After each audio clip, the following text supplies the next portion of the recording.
Sa pagpadayon sa atong mga balita, kilalahon ang mag-ululutod nga sa tungasang pagpangangkat sa ilang kabuhi, nagapabili ng pagsalig sa mahal nga makaako. Nagapatrol Joyce nga Visirias.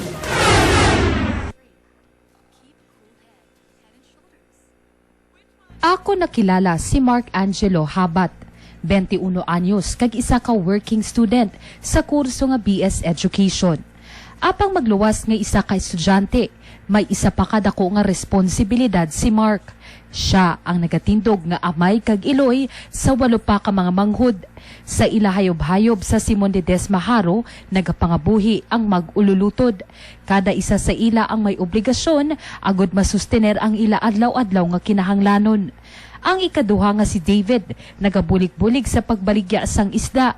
Si Amado, nagabulig man sa Bulangan. Si Apple, naga-sideline bilang manikurista. Si Genevieve, amo ang in-charge sa paghimos ng ila panimalay. Si Jenilyn, nagabulig man sa sulod balay. Kag si John Dave, ang tagatig-ang sa ila.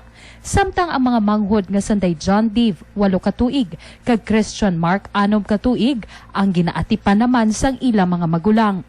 Sa tunga sang sini nga sitwasyon, siyam sila tanan ang naga-eskwela kag nagasigahom. Ako niya nga gusto dan sa mon niya pamilya man makatapos mami sa eskwela bla. Ang handom ko man sa mga utod kaya nga pinakadako ged.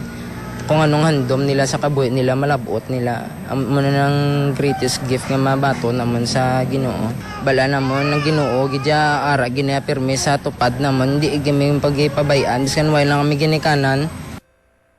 Apang sa diin bala ang ila mga ginikanan. November 2012, sa mapreso ang ila amay nga taxi driver. Bangod na ulamid sa buy-bust operation, kung sa diin ang iya taxi ang nasakyan sang subject.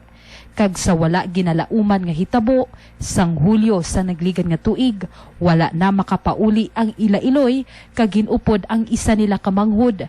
Kag tubtub subong, wala na sila makahibalo kung diin na ini.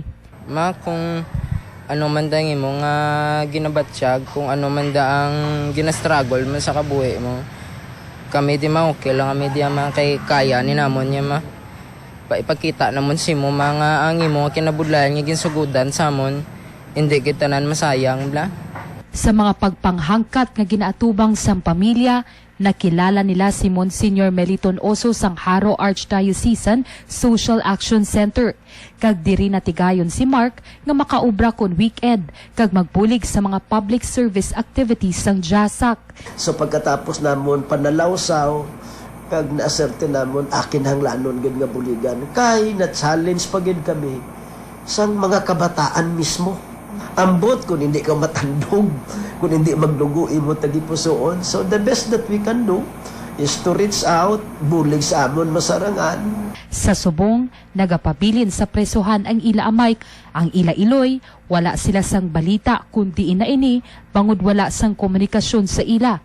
Kag ang adlaw-adlaw nila nga kinahanglanon ila binasa pag-eskwela, ang ginakabig nila nga mayor nga pagpanghangkat. Sa tunga sinitanan, nagapabilin ang paghugpong sa mag-ululutod.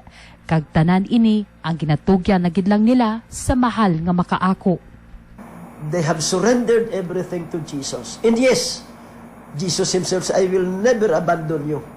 And Jesus is responding to their entrustment of selves to by sending people. No?